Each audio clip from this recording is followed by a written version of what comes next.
Hello friends, welcome on the taxation talk. आज हम इस वीडियो में देखने वाले हैं जो कल मिनिस्ट्री ऑफ फाइनेंस ने एक प्रेस रिलीज निकाल के अपना डायरेक्ट टैक्स कलेक्शन है, जो उनका रेवेन्यू कलेक्शन है, उससे रिलेटेड बताया है। और जो उन्होंने रीसेंट टैक्स रिफॉर्म्स करे हैं उसके बारे में उन्होंने बताया है। वीडियो स्टार्ट करने से पहले अगर आप मेरे चैनल पे वीडियो फर्स्ट टाइम देख रहे हैं और आपने मेरा चैनल अभी तक सब्सक्राइब नहीं करा है तो चैनल को सब्सक्राइब कर लेना और उसके साइड में जो बेल आइकन है उसे भी प्रेस कर लेना।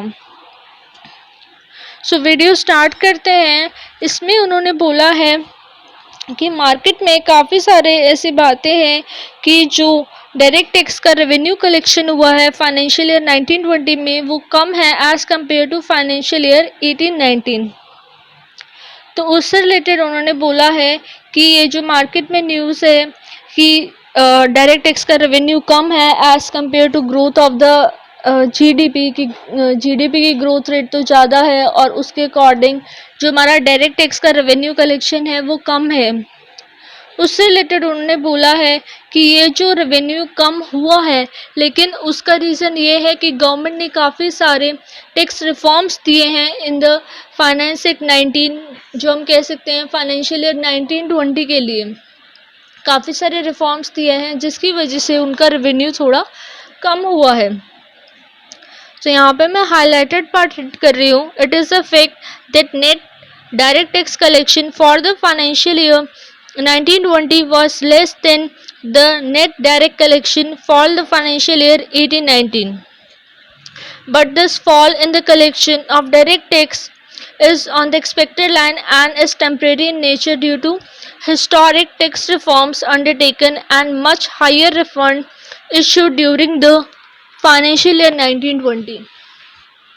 ये कह रहे हैं ये जो रेवेन्यू में गिरावट आई है ये उनके काफ़ी सारे टैक्स रिफॉर्म्स की वजह से है और फाइनेंशियल ईयर 1920 में उन्होंने as compare to financial year 1819 ज़्यादा रिफंड्स दिए हैं। It may also be noted that in the financial year 1920 the amount of total refunds given was rupees 1.84 lakhs crore as compared to rupees 1.61 lakh crore in the financial year 1819, which is 14% increase year on year। जो financial year 1920 में refunds दिए गए हैं वो 14% से ज़्यादा दिए गए, मीन्स 14 लास्ट। अगर हम फाइनेंशियल ईयर 1819 देखें और फाइनेंशियल ईयर 1920 देखें तो फाइनेंशियल ईयर 1920 में 14% इंक्रीज़ करके रिफंड्स असेसीज को दिए गए हैं। नीचे वो बता रहे हैं कि उन्होंने क्या क्या टैक्स रिफॉर्म्स करे हैं। जो हमारा फर्स्ट पॉइंट है reduction in corporate tax rate for all the existing domestic company.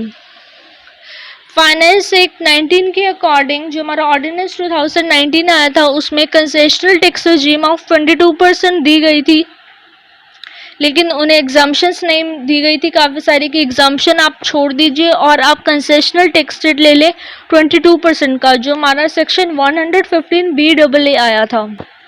और इन कंपनीज के ऊपर मैट भी अप्लाई नहीं हो रहा, मीन्स यहाँ से गवर्नमेंट को मैट का भी जो रेवेन्यू आता है वो भी लॉस हुआ है क्योंकि गवर्नमेंट ने इनको ये बेनिफिट दिया है। सेकेंड जो है incentive for new manufacturing domestic companies, यही ऑर्डिनेंस 19 के अकॉर्डिंग मैन्युफैक्चरिंग कंपनी को कंसेशनल टैक्स रेट दिया गया था 15% का, जो हमारा सेक्शन 115 BAB है। और उन कंपनीज के ऊपर ही भी मैट अप्लाई नहीं होगा, वो कंसेशनल रेट तब ऑप्ट कर सकते हैं जब वो काफ़ी सारी एग्जम्पशन छोड़ेंगे। नेक्स्ट है reduction in the MAT rate. MAT rate जो हमारा 18.5% हुआ करता था उसको 15% रिड्यूस कर दिया गया था।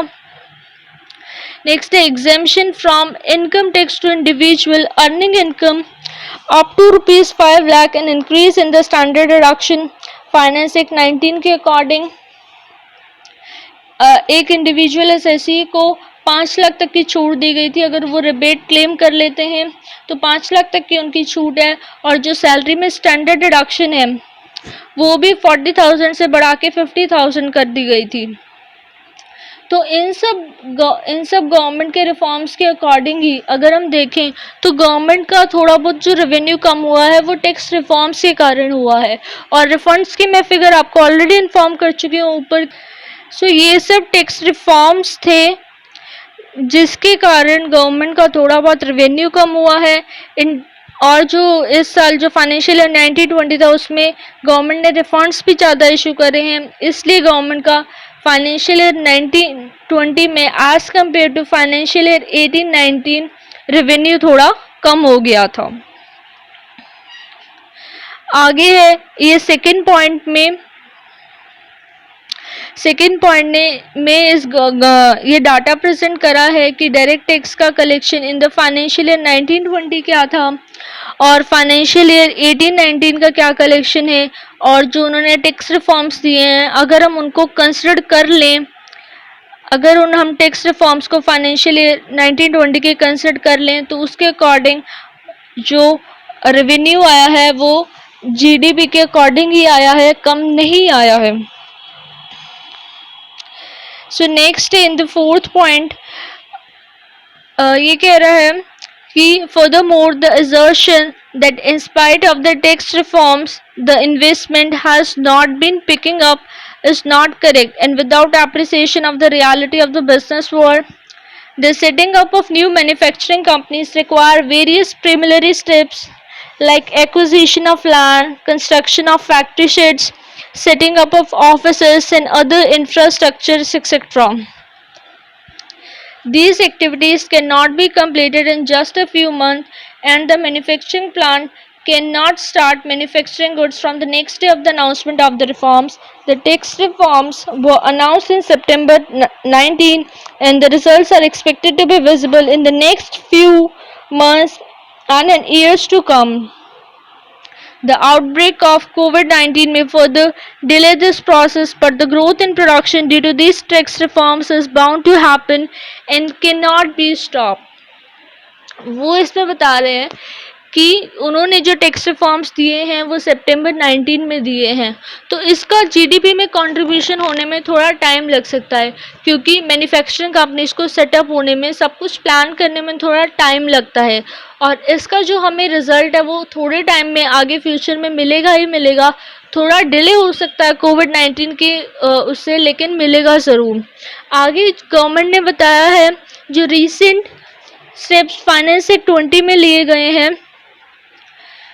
फर्स्ट है पर्सनल इनकम टैक्स, जो फाइनेंस एक्ट 2020 में इंडिविजुअल्स को ऑप्शन दिया गया है 115 BC में कि न्यू स्लैब रेट्स अगर वो एग्जेम्पशन छोड़ दें नए स्लैब रेट्स ऑफ कर सकते हैं, और कोऑपरेटिव सोसाइटीज़ को दिया है 115 BAD में।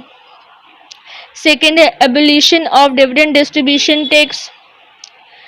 In order to increase the attractiveness of the Indian equity market and to provide relief to the large class of the investor, in whose case dividend income is taxable at rate lower than rate of the DDT. जैसा कि आपको पता ही होगा बाजा finance act 2020 जो DDT का concept है वो हटा दिया गया है और जो अब डिविडेंड टैक्सेबल होगा वो रेसिपिएंट के हैंड्स में ही टैक्सेबल होगा और जिससे कि उनको फ़ायदा होने वाला है। नेक्स्ट है विवाद से विश्वास, जिसमें ये गवर्नमेंट ने लॉन्च करा था क्योंकि बहुत सारे डिस्प्यूट्स पेंडिंग पड़े थे कमिश्नर ऑफ अपील्स के पास, supreme court in various levels के पास बहुत सारे केसेस पड़े थे जिससे जो गवर्नमेंट का रेवेन्यू था वो बहुत डिले हो रहा था और बहुत सारे रिसोर्सेज भी अप्लाई होते हैं एक केस को सॉल्व करने के लिए, चाहे वो गवर्नमेंट की हो चाहे वो एसएससी के हों। ये जो विवाद से विश्वास स्कीम है ये एक गोल्डन हैंडशेक है between SSC and the department, तो ये काफ़ी अच्छा ऑप्शन है जिससे बहुत सारे केसेस रिजॉल्व हो जाएंगे और गवर्नमेंट को उनका रेवेन्यू मिल जाएगा।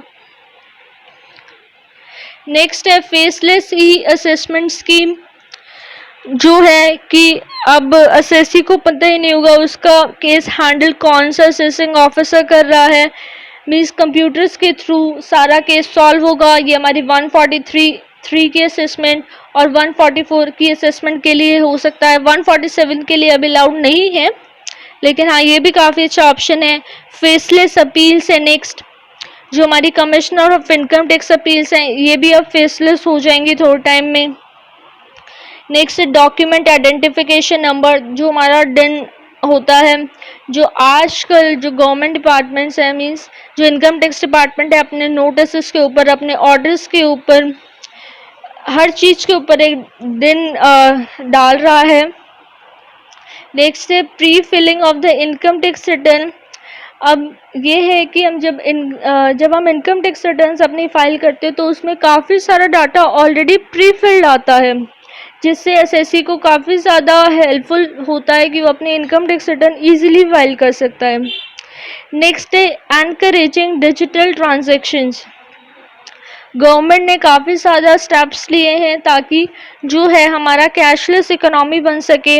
उन्होंने जो हमारा presumptive profit on the digital turnover, जो हमारा 44 AD में है कि अगर आपके डिजिटल टर्नओवर है, मीन्स आपके बैंकिंग चैनल्स के थ्रू टर्नओवर आई है, तो आप मिनिमम 6% प्रॉफिट दिखा दो एज़ कम्पेयर टू 8%। और रिमूवल ऑफ MDR चार्जेस, जो ऐसा होता है कि जब हम बैंकिंग जैसे UPI के थ्रू पेमेंट्स करते हैं तो उसके जो चार्जेस हैं वो एसएससी के नहीं करते, तो एसएससी को उस पर छूट मिलती है और वो चार्जेस गवर्नमेंट पे करती है बैंक्स को। नेक्स्ट है reducing the threshold for the cash transactions and prohibition of certain cash transaction. अगर हम बात करें जैसे 269 SS हैं, ST है और 269T है, ये वो सेक्शंस हैं जो प्रोहिबिट करते हैं हमारी कैश ट्रांजैक्शंस के लिए। नेक्स्ट है simplification of compliance norms for startups. Startups को भी काफ़ी ज़्यादा बेनिफिट दिए गए हैं ताकि वो अपना काम इजीली स्टार्ट कर सके और उन्हें काफ़ी ज़्यादा टैक्स बेनिफिट्स भी दिए गए हैं। नेक्स्ट है relaxation in the norms for prosecution. जो प्रोसिक्यूशन इनिशिएट करने की लिमिट्स थी उसको भी इंक्रीज कर दिया गया है। नेक्स्ट है raising of monetary limits for filing of appeals. जो डिपार्टमेंट आगे ITAT, हाई कोर्ट और सुप्रीम कोर्ट के पास अपील फाइल कर सकता है, उसकी भी लिमिट को इंक्रीज कर दिया गया है। जो ITAT के पास 20 लाख की लिमिट थी उसको 50 लाख कर दिया गया है और हाई कोर्ट के आगे जो 50 लाख की लिमिट थी उसे 1 करोड़ कर दिया गया है और सुप्रीम कोर्ट के पास जो आगे 1 करोड़ की लिमिट थी उसे 2 करोड़ कर दिया गया है। Next expansion of scope of TDS and TCS। Government ने जो TDS और TCS का एम्बिग्विटी है उसे काफ़ी ज़्यादा बढ़ा दिया है। अब गवर्नमेंट TDS डिडक्ट करती है जब हम 194N आया है, जब हम विड्रॉल ज़्यादा करते हैं, 1 लाख से ज़्यादा विड्रॉल करा फ्रॉम द बैंक और फॉरेन रेमिटेंस के लिए, चाहे परचेज ऑफ लग्जरी कार खरीदी तो इन पे TCS होता है। ई-कॉमर्स पार्टिसिपेंट है, सेल ऑफ गुड्स है, एक्विजिशन ऑफ इमूवेबल प्रॉपर्टी है। आज इन सब ट्रांजैक्शन पे कुछ लिमिट्स के साथ TDS या फिर TCS डिडक्ट होने लगा है। तो ये काफ़ी सारे रिफॉर्म्स थे जो गवर्नमेंट ने इस प्रेस रिलीज में बताए हैं। होप सो आपको ये सब समझ आ गए होंगे। अगर वीडियो अच्छी लगी हो तो लाइक करना। Thank you so much for watching this.